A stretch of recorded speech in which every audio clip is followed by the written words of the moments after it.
Hello students, कैसे हैं आप सब। आशा करती हूँ आप अच्छे होंगे और अच्छे से अपनी पढ़ाई कर रहे होंगे। मैं मोनिका रावत आपका स्वागत करती हूँ आईसीटी वर्चुअल क्लासरूम देहरादून में। बच्चों, जैसे कि आप जानते हैं, आज हम क्लास 12th का जो आपका सब्जेक्ट है फिजिक्स, उसका chapter ray optics and optical instrument को कंटिन्यू करेंगे।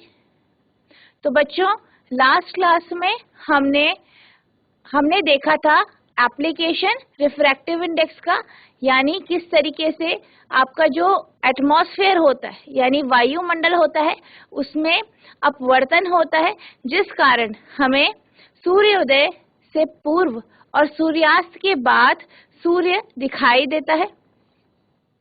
उसके बाद हमने टोटल इंटरनल रिफ्लेक्शन यानी पूर्ण आंतरिक अपवर्तन का कॉन्सेप्ट समझा था और हमने ये देखा था किस तरीके से आपका टोटल इंटरनल रिफ्लेक्शन होता है।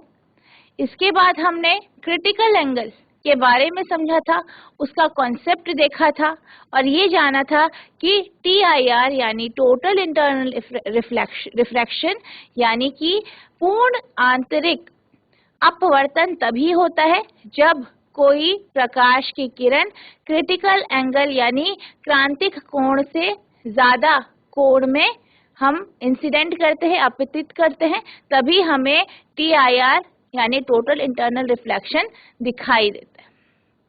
तो बच्चों, आज हम उसके आगे के टॉपिक्स को कंटिन्यू करेंगे। तो बच्चों, अब हम चलते हैं अपने स्मार्ट बोर्ड की तरफ। तो बच्चों, आज का हमारा पहला टॉपिक है relation between refractive index and critical angle, यानी अपवर्तनांक और क्रांतिक कोण के बीच संबंध। तो जैसे कि हम जानते हैं, हमें जो ये हमारा जो क्रिटिकल एंगल है, क्रिटिकल एंगल का कॉन्सेप्ट हम TIR में देखते हैं। तो बेसिकली जो हमारा ये डेरिवेशन है, ये TIR यानी पूर्ण आंतरिक अपवर्तन के ऊपर ही डिपेंड करता है। तो हम क्या करेंगे, हम जानते हैं जब भी अपतित कोण यानी इंसिडेंट एंगल आपका बराबर होता है क्रिटिकल एंगल यानी क्रांतिक कोण के, जिसे हम C ले लेते हैं, तो जो आपका रिफ्रैक्टेड एंगल होता है यानी अपवर्तित कोण होता है वो आपका 90 डिग्री का होता है, जैसे कि हमने पिछली क्लास में देखा था। अब हम क्या करेंगे, हम ये जानते हैं कि जो आपका लाइट रे है यानी प्रकाश की किरण है, वो एक डेंसर मीडियम से रेयरर मीडियम की तरफ जा रही है, यानी सघन माध्यम से विरल माध्यम की तरफ जा रही है। तो अब हम क्या करेंगे, क्योंकि हम यहाँ पे क्या कर रहे हैं, रिफ्रैक्शन यानी अपवर्तन का कॉन्सेप्ट देख रहे हैं, क्योंकि अगर इंसिडेंट एंगल यानी अपतित कोण क्रिटिकल एंगल के बराबर है तो हम ये जानते हैं कि इस केस में भी हमें रिफ्रैक्शन दिखेगा। तो जो आपका रिफ्रैक्शन होगा यानी अपवर्तन होगा, उसका कोण हमारा 90 डिग्री का होगा। तो हम इस केस में स्नेल्स लॉ लगाएंगे। तो अप्लाइंग स्नेल्स लॉ यानी स्नेल्स का नियम अगर हम ये लगाते हैं तो हम ये जानते हैं कि हमारा जो हमारी लाइट रे है, ठीक है, लाइट रे है वो एक डेंसर से रेयरर मीडियम की तरफ जा रही है। तो म्यू भी आपका क्या हो गया, डेंसर मीडियम का रिफ्रैक्टिव इंडेक्स यानी अपवर्तनांक। म्यू ए अगर हम ये ले रहे हैं कि किसी डेंसर मीडियम से रेयरर मीडियम में जा रहा है, तो जो आपका म्यू ए है वो आपका रेयरर मीडियम यानी विरल माध्यम का क्या है, आपका अपवर्तनांक है। ये आपके बराबर होता है किससे, आपके किसके बराबर होता है,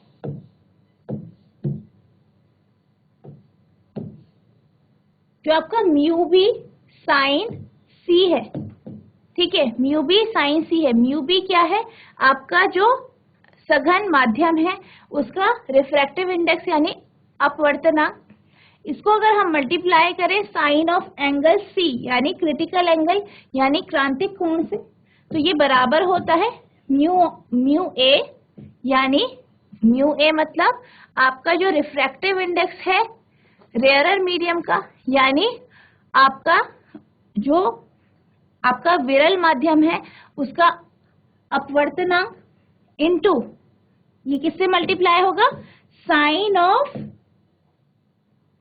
90 डिग्री। साइन ऑफ 90 डिग्री क्यों होगा, क्योंकि आपका जो रिफ्रैक्टिव इंडेक्स है, रिफ्रैक्टिव एंगल है, जो आपका रिफ्रैक्टिव एंगल है यानी अपवर्तन कोण है वो 90 डिग्री है, यानी एंगल आर की वैल्यू 90 है। अब हम क्या करेंगे, mu B upon mu A करेंगे, यानी हम रेशियो देखेंगे डेंसर और रेयरर मीडियम, यानी किसका अनुपात देखेंगे, जो आपका सघन माध्यम है और विरल माध्यम है। तो ये आपका बराबर हो जाएगा साइन 90 डिग्री अपॉन साइन सी, और हम ये जानते हैं साइन 90 कितना होता है, 1 होता है, तो यानी mu B upon mu A बराबर 1 अपॉन साइन सी, जो आपका सी एंगल क्या है, क्रिटिकल एंगल यानी क्रांतिक कोण है। अब जो हमारा ये अनुपात है अपवर्तनांक का, सघन और आपका विरल माध्यम का, इसे हम ए म्यू बी लिख सकते हैं बराबर 1 अपॉन साइन।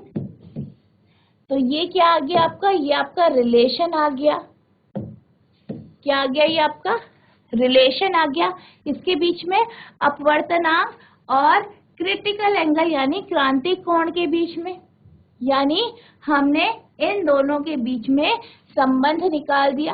तो आप इस डेरिवेशन को कुछ इस तरीके से करेंगे, और इस जो आपके पास ये फॉर्मूला है इसके हेल्प से आप बहुत सारे क्वेश्चंस को सॉल्व करेंगे। अब हम चलते हैं अपने अगले टॉपिक की तरफ, यानी demonstration for total internal reflection, यानी पूर्ण आंतरिक प्रतिबिंब के लिए प्रदर्शन।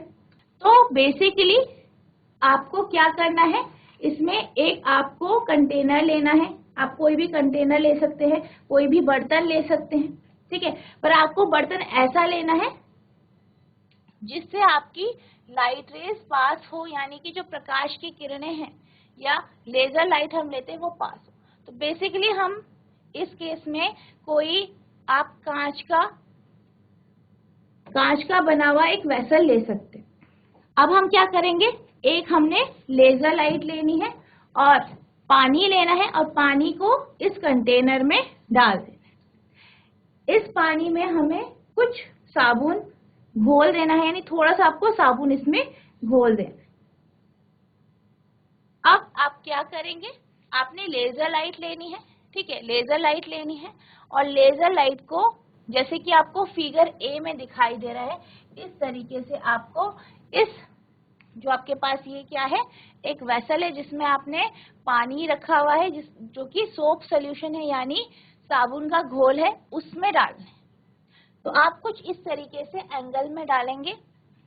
तो जब आप लेजर लाइट को इस सॉल्यूशन में डालेंगे, इस घोल में डालेंगे, तो आप क्या देखेंगे, आप ये देखेंगे कि कुछ जो लेजर लाइट है, यानी जो लेजर लाइट की जो रेज है, उसकी जो किरणें हैं, तो कुछ तो क्या होंगी, रिफ्लेक्ट हो जाएंगी, यानी जो इंटरफेस है वहां से रिफ्लेक्ट हो जाएंगी, यानी परावर्तित हो जाएंगी, जैसे कि आप यहाँ पे देख सकते हैं, और कुछ इंटरफेस से रिफ्रैक्ट हो जाएंगी।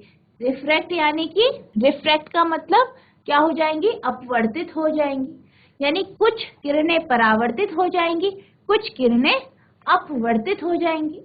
इसके बाद आपको क्या करना है, जो आपने जिस एंगल में लेजर लाइट डाली है उसको चेंज कर देना थोड़ा। तो जब आप उसे चेंज करोगे तो आपके पास एक पॉइंट ऐसा एक पॉइंट आएगा, यानी ऐसे एंगल पे आप लेजर लाइट को सॉल्यूशन में यानी घोल में डालोगे कि आपके पास जो ये फिगर बी है ठीक है, जो आपकी फिगर बी है।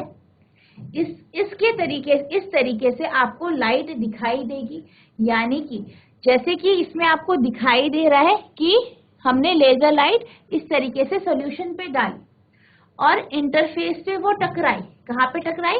इंटरफेस पे टकराई। और क्या हुआ फिर? इस केस में जो लाइट है वो पूरी तरीके से रिफ्लेक्ट हो गई, यानी उसका पूर्ण आंतरिक क्या हो गया? परावर्तन हो गया।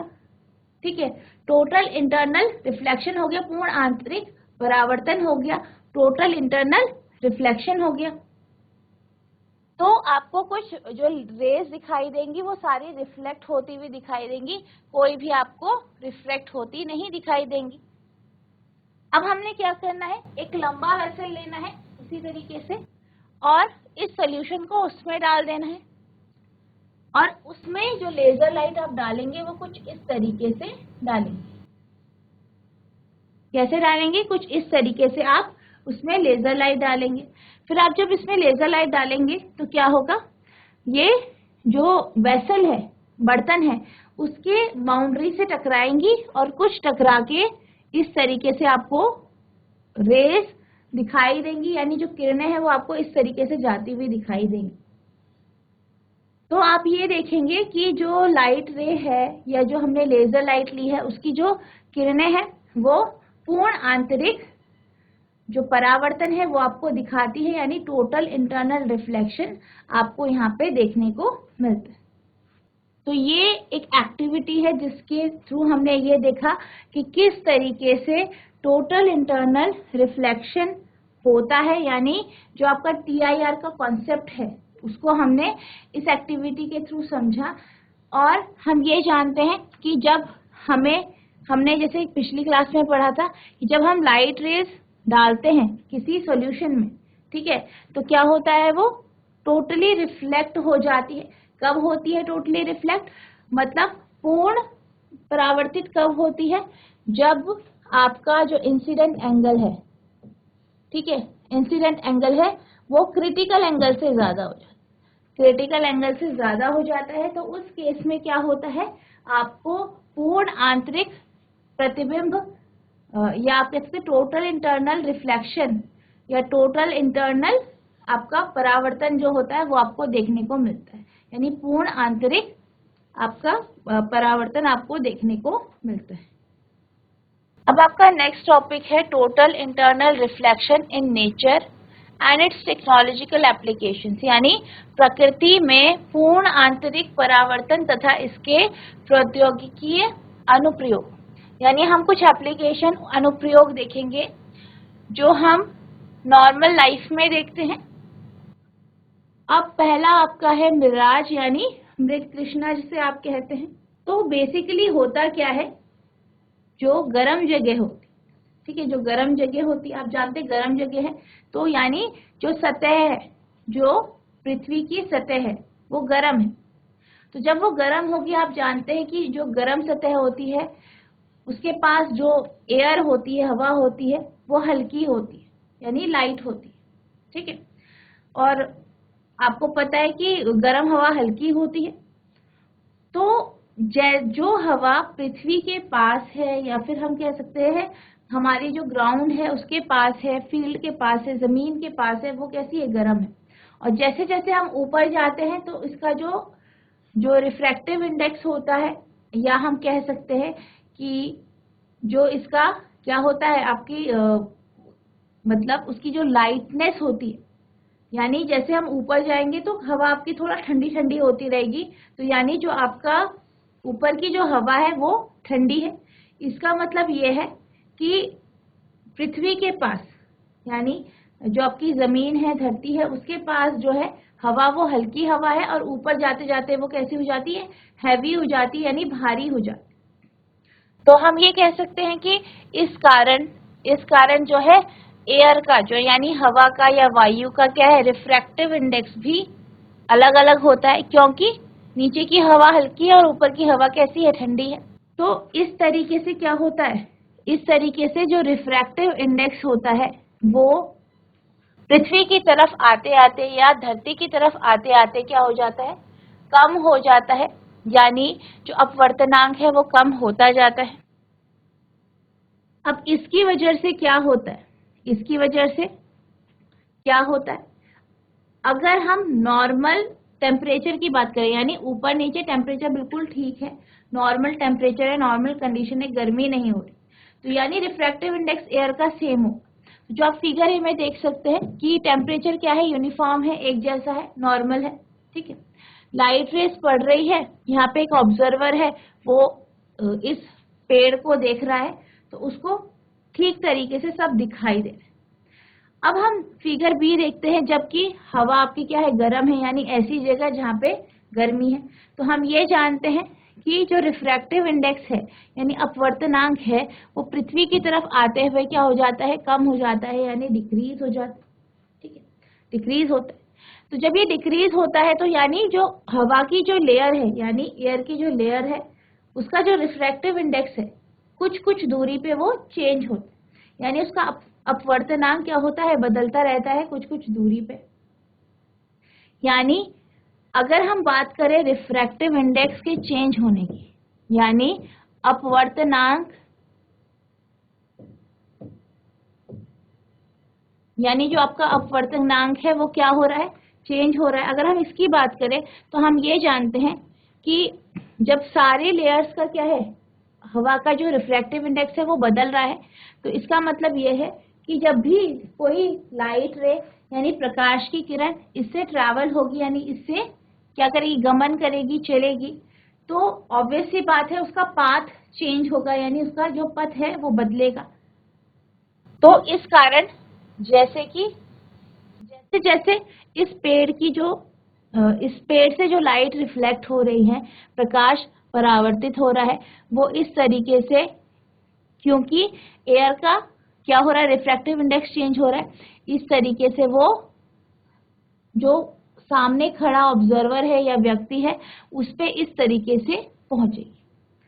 तो जो ये व्यक्ति है जो यहाँ पे खड़े होकर इस पेड़ को देख रहा है उसको ऐसा लगेगा कि ये जो है इमेज वो नीचे से आ रही है, यानी इसकी इमेज क्या हो रही है, नीचे बन रही है कुछ इस तरीके।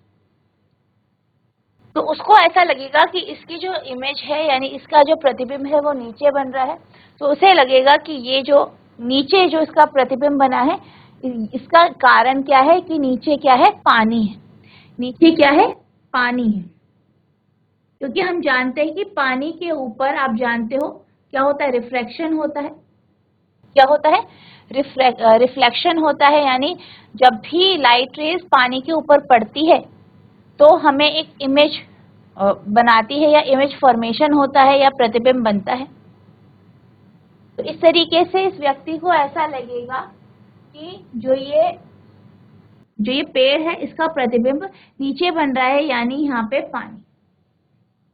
अगर हम नॉर्मल कंडीशन की बात करें यानी ऐसे टाइम की बात करें जब टेम्परेचर क्या है, सेम है, उस केस में क्या होगा, जो लाइट रेज है वो स्ट्रेट आएंगी, क्योंकि जो रिफ्रैक्टिव इंडेक्स यानी अपवर्तनांक है हवा का वो क्या है, एक जैसा है। तो इसी कारण गर्म वाली जगहों में या गर्मी के समय हमें ऐसा लगता है, या जैसे कि जो गर्म जगह होती है वहां आपको मिराज या मृग तृष्णा जैसी जो है फिनोमेना यानी परिघटना देखने को मिलती है। It is an optical illusion that is responsible for the appearance of the water layer for short distance in a desert on the road. यह एक ऑप्टिकल इल्यूजन है जो रेगिस्तान या सड़क पर कम दूरी पर पानी की परत के देखने के लिए जिम्मेदार है। यानी ये क्या है, एक भ्रम है, एक भ्रम है, एक जो है ऑप्टिकल इल्यूजन है, जिसके कारण जो रेगिस्तान है या गर्म जगह है वहां पे ऐसा प्रतीत होता है कि कुछ दूरी पे क्या है, पानी है, यानी वाटर की लेयर है। Mirage is an example of total internal reflection which occurs due to atmospheric refraction. यानी जो आपकी मृग तृष्णा है ये पूर्ण आंतरिक परावर्तन का एक उदाहरण है जो वायुमंडलीय अपवर्तन के कारण होता है। यानी जो आपका रिफ्रैक्शन होता है, एटमॉस्फेरिक रिफ्रैक्शन होता है, उसके कारण हमें ऐसा दिखाई देता है। और बेसिकली इसमें क्या होता है, आपका टोटल इंटरनल रिफ्लेक्शन यानी पूर्ण आंतरिक परावर्तन इस केस में होता है।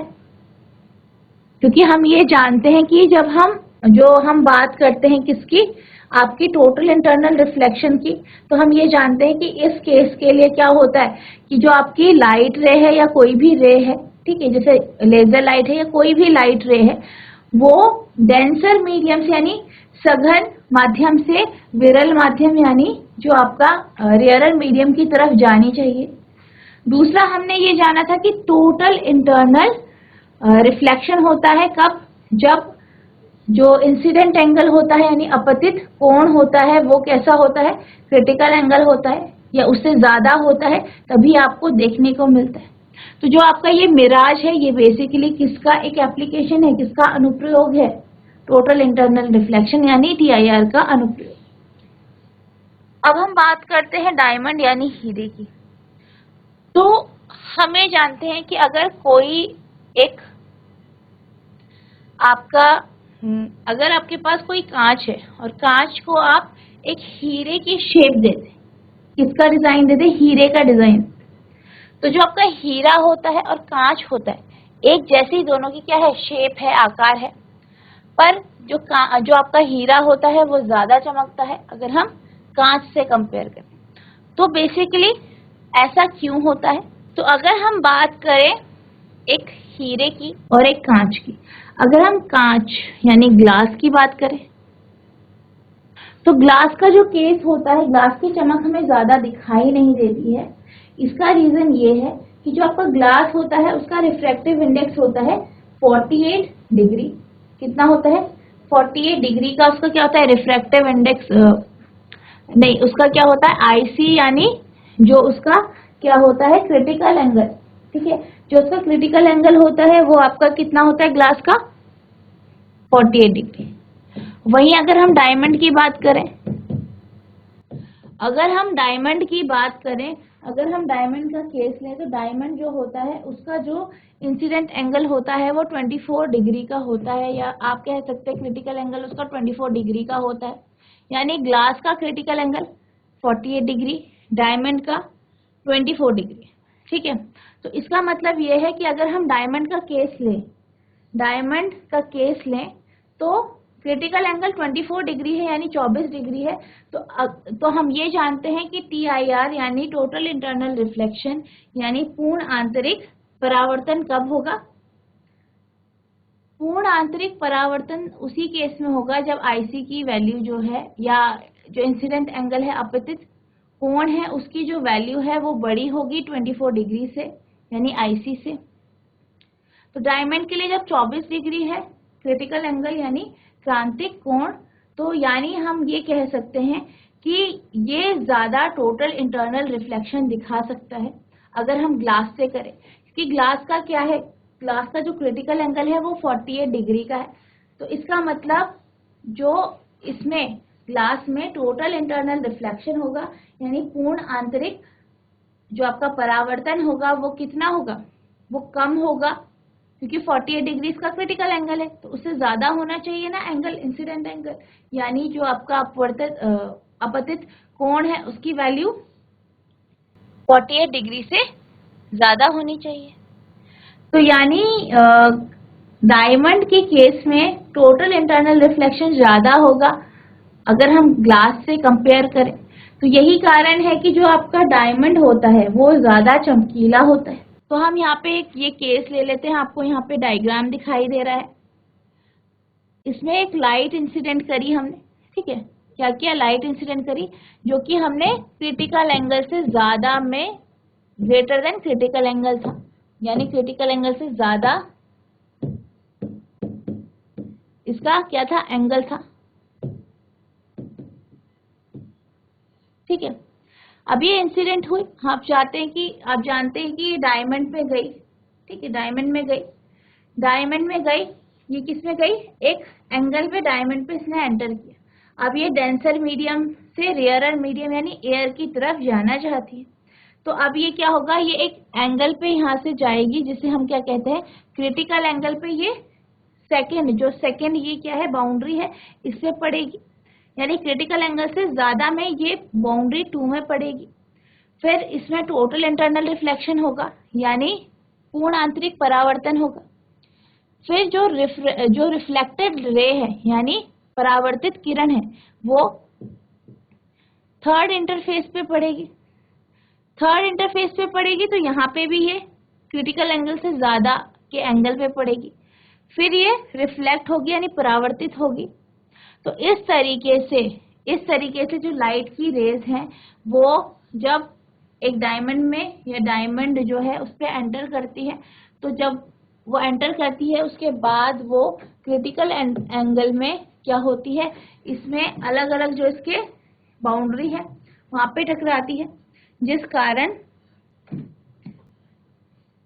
कारण क्या होता है, टोटल इंटरनल रिफ्लेक्शन होता है, यानी पूर्ण आंतरिक परावर्तन होता है और हमें डायमंड ज्यादा चमकीला दिखाई देता है। When the incident ray falls on every face of a diamond such that the angle formed the ray is greater than the critical angle, जब अपतित किरण हीरे के प्रत्येक फलक पर इस प्रकार पड़ती है कि कोण बनता है तो किरण क्रांतिक कोण से बड़ी होती है। The critical value of the diamond is 23 degree. हीरे का क्रांतिक कोण 23 डिग्री माना जाता है। 23 से 24 डिग्री इसका क्या होता है, क्रांतिक कोण माना जाता है। This condition is responsible for the total internal reflection in a diamond which make it shine. यह स्थिति एक हीरे में पूर्ण आंतरिक प्रतिबिंब या पूर्ण आंतरिक परावर्तन के लिए जिम्मेदार होती है, जो इसे चमकदार बनाता है। यानी टोटल इंटरनल रिफ्लेक्शन के कारण ही आपका जो डायमंड है, हीरा है, वो ज्यादा चमकता है। अब हम अगले अनुप्रयोग के बारे में पढ़ेंगे, जो कि आपका क्या है, ऑप्टिकल फाइबर है।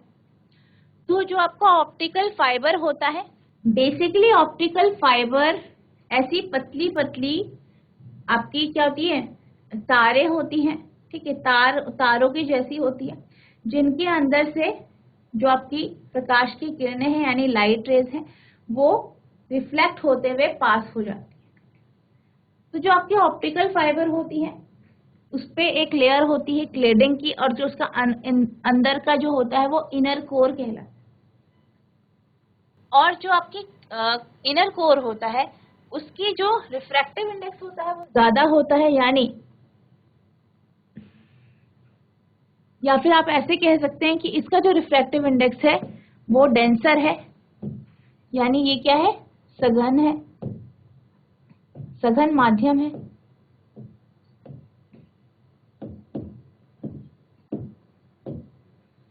वही हम अगर क्लैडिंग की बात करें, ये क्या है, रेयरर मीडियम है,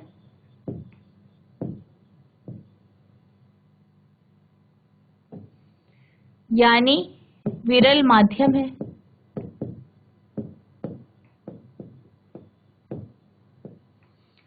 तो जब भी कोई लाइट की रे या फिर प्रकाश की किरण इस ऑप्टिकल फाइबर के अंदर जाती है तो क्या होता है, तो ये एक, जैसे ही ये इसमें एंटर करती है, ये एक क्रिटिकल एंगल यानी क्रांतिक कोण में इस जो आपका ये क्या है, फाइबर है, ऑप्टिकल फाइबर है, इसमें एंटर करती है और ये क्रांतिक कोण से ज्यादा में यानी क्रिटिकल एंगल से ज्यादा में इसमें एंटर करती है, यानी ग्रेटर देन आईसी इसमें होता है। यानी जो एंगल, जिस एंगल से ये एंटर करती है और फिर इंटरफेस पे टकराती है वो क्रिटिकल एंगल यानी क्रांतिक कोण से ज्यादा होता है। फिर इस कारण क्या होता है, क्योंकि ये आपकी डेंसर मीडियम से रेयरर मीडियम की तरफ जा रही है, यानी सघन माध्यम से विरल माध्यम की तरफ जा रही है, तो ये आपका इंटरफेस पे क्या हो जाता है, टोटली रिफ्लेक्ट हो जाती है, यानी टोटल इंटरनल रिफ्लेक्शन आपको देखने को मिलता है। फिर ये जब अगली जो इंटरफेस पे टकराती है तो वहां पे भी ये क्रिटिकल एंगल से ज्यादा एंगल पे टकराती है। फिर से आपको TIR यानी टोटल इंटरनल रिफ्लेक्शन का जो फिनोमेना है वो आपको देखने के लिए मिलता है। तो इस तरीके से जो ऑप्टिकल फाइबर होते हैं, इसमें जो लाइट रेज ट्रैवल करती हैं वो टोटल इंटरनल रिफ्लेक्शन के या फिर जो आप कहते हैं पूर्ण आंतरिक परावर्तन, इसके माध्यम से क्या होता है, ट्रैवल करती है। यानी जितनी भी लाइट रेज आपके ऑप्टिकल फाइबर में ट्रैवल करती हैं वो TIR के कॉन्सेप्ट पे ट्रैवल करती है, यानी एक डेंसर मीडियम से रेयरर मीडियम यानी सघन माध्यम से विरल माध्यम की तरफ जाते हुए, और एक क्रिटिकल एंगल पे ये इंसिडेंट होती है, यानी क्रांतिक कोण पे ये क्या होती है, आपकी इंसिडेंट होती है, आपतित होती है। When the incident ray falls on the cladding, it suffers total internal reflection and the angle formed by the ray is greater than critical angle. जब आपतित किरण आवरण पर पड़ती है तो यह पूर्ण आंतरिक परावर्तन से ग्रस्त हो जाती है, क्योंकि किरण द्वारा निर्मित कोण क्रांतिक कोण से बड़ा होता है। क्योंकि जो हमने जब लाइट फॉल करी या लाइट रे प्रकाश की किरण इस जो ऑप्टिकल फाइबर है इसके अंदर इसने एंटर किया, तो ये किस एंगल पे एंटर किया, ग्रेटर देन क्रिटिकल एंगल, यानी जो आपका क्रांतिक कोण है उससे ज्यादा में इसने एंटर किया। और जैसे ही इसने क्रांतिक कोण से ज्यादा में एंटर किया तो इसने क्या सफर किया, टोटल इंटरनल रिफ्लेक्शन यानी पूर्ण आंतरिक परावर्तन हुआ। Optical fiber have revolutionized the speed with which signals are transferred not only across cities but across countries and continents, making telecommunication one of the fastest mode of information. Optical fibre ने उस गति में क्रांति ला दी है जिसके साथ signal स्थानांतरित किए जाते हैं, न केवल शहरों में बल्कि पूरे देशों और महाद्वीपों में दूर संचार को सूचना हस्तांतरित के सबसे तेज तरीके में से एक बन गया। यानी जो आपके ऑप्टिकल फाइबर है इन्हीं की वजह से ये आपके सिग्नल को ट्रांसमिट करने में मदद करते हैं, यानी जो आपके सिग्नल्स होते हैं उन्हें स्थानांतरित करने में मदद करते हैं। और इसी की वजह से जो आपके ऑप्टिकल फाइबर है इनकी वजह से ही जो स्पीड हुई है, ठीक है, जो स्पीड हुई है किसकी, आपकी जो दूर संचार की यानी टेलीकम्युनिकेशन की स्पीड बढ़ी है, फास्ट हुई है।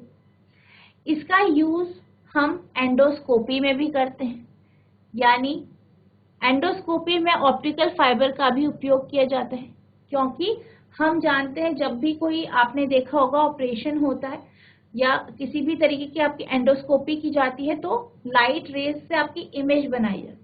तो वो लाइट रेज से जो इमेज बनती है जो बॉडी के अंदर के पार्ट्स हैं वो ऑप्टिकल फाइबर की ही मदद से उन इमेजेस को बनाया जाता है और देखा जाता है कि शरीर के अंदर का जो आपका कोई प्रॉब्लम तो नहीं है अंदर, तो इसलिए हम ऑप्टिकल फाइबर का यूज एंडोस्कोपी में भी करते हैं। अब हम बात करते हैं प्रिज्म की। जो आपका प्रिज्म होता है बेसिकली हम ग्लास प्रिज्म की बात करते हैं। जो आपका ग्लास प्रिज्म होता है यानी ग्लास होता है उसका रिफ्रैक्टिव इंडेक्स यानी अपवर्तनांक 1.5 होता है और क्रिटिकल एंगल IC की वैल्यू कितनी होती है 42 डिग्री यानी 42 डिग्री होती है। तो जब भी लाइट रेज, ठीक है, जैसे कि आप यहाँ फिगर ए में देख सकते हैं, यहाँ पे हमने कोई ऑब्जेक्ट रखा है, इससे लाइट रेज पड़ी, किस पे पड़ी, आपके प्रिज्म में पड़ी, एक एंगल पे पड़ी जो कि 45 डिग्री का एंगल है, उस पे इंसिडेंट हुई। 45 डिग्री 42 डिग्री से ज्यादा है यानी क्रिटिकल एंगल से ज्यादा है। अब वो क्या हुआ, रिफ्लेक्ट हुई, तो हमें जो इमेज मिली वो आपकी ये इमेज मिली B', A'। तो ये आपका जो प्रिज्म है, ये प्रिज्म है, ये आपका किसके ऊपर कॉन्सेप्ट में काम किया, टोटल इंटरनल रिफ्लेक्शन के कॉन्सेप्ट यानी पूर्ण आंतरिक परावर्तन के कॉन्सेप्ट पे इसने काम किया। उसी तरीके से हम B देखते हैं फिगर, इसमें जो प्रिज्म है आप देख सकते हैं कि हमने एक ऑब्जेक्ट AB रखा, उससे लाइट रे पास हुई, प्रिज्म पे पड़ी, प्रिज्म पे किस एंगल पे पड़ी, एक ऐसे एंगल पे पड़ी जो कि ज्यादा है आपके किससे, क्रिटिकल एंगल से, यानी 42 डिग्री से ज्यादा पे पड़ी, यानी आपके 45 डिग्री पे पड़ी, और टोटली जो है रिफ्लेक्ट हुई, यानी पूर्ण आंतरिक परावर्तन हुआ। फिर ये दूसरी बाउंड्री से रिफ्लेक्ट हुई, फिर पूर्ण आंतरिक परावर्तन हुआ, और जो आपको इमेज मिली वो आपको A' B' मिली। तो इस तरीके से जो आपका प्रिज्म होता है, ग्लास प्रिज्म होता है, वो भी आपके TIR यानी टोटल इंटरनल रिफ्लेक्शन के कॉन्सेप्ट पे काम करता है। Prism designed to bend light by 90 degree or by 180 degree, making use of total internal reflection. प्रकाश को 90 डिग्री अथवा 180 डिग्री पर मोड़ने के लिए डिजाइन किए गए प्रिज्मों में पूर्ण आंतरिक परावर्तन का उपयोग किया जाता है। Such a prism is also used to invert images without changing their shape. ऐसे प्रिज्म को प्रतिबिंब के साइज में बिना कोई परिवर्तन किए उलटने के लिए भी प्रयोग किया जाता है। In the first two cases, the critical angle IC for the material of the prism must be less than 45 degree. तो जैसे कि मैंने आपको बताया कि जो आपके ग्लास प्रिज्म होते हैं उसका जो क्रिटिकल एंगल होता है वो 42 डिग्री होता है। तो यही कारण है कि जब हम किसी भी लाइट रे को इंसिडेंट करते हैं, आपतित करते हैं किस डिग्री पे, 45 डिग्री के एंगल पे, तो वो क्या हो जाती है, टोटली रिफ्लेक्ट हो जाती है, यानी पूर्ण आंतरिक परावर्तन आपको देखने को मिलता है। तो बच्चों, मैं आशा करती हूँ जो मैंने आज आपको टोटल इंटरनल रिफ्लेक्शन का जो कॉन्सेप्ट बताया, जो उसके अनुप्रयोग यानी हमने एप्लीकेशन देखे, वो आपको समझ में आ गए होंगे। आपको ये समझ में आ गए होंगे कि हमें मिराज यानी मृग तृष्णा क्यों दिखती है, डायमंड ग्लास से ज्यादा क्यों चमकता है, प्रिज्म में आपको जो इमेज मिलती है वो टोटल इंटरनल रिफ्लेक्शन से मिलती है, और ऑप्टिकल फाइबर में किस तरीके से TIR का यूज होता है।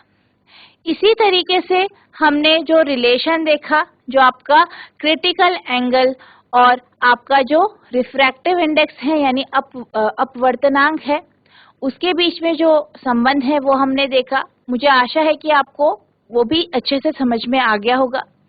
तो बच्चों, आज के लिए बस इतना ही। मिलते हैं अब नेक्स्ट सेशन में। तब तक के लिए thank you and have a nice day.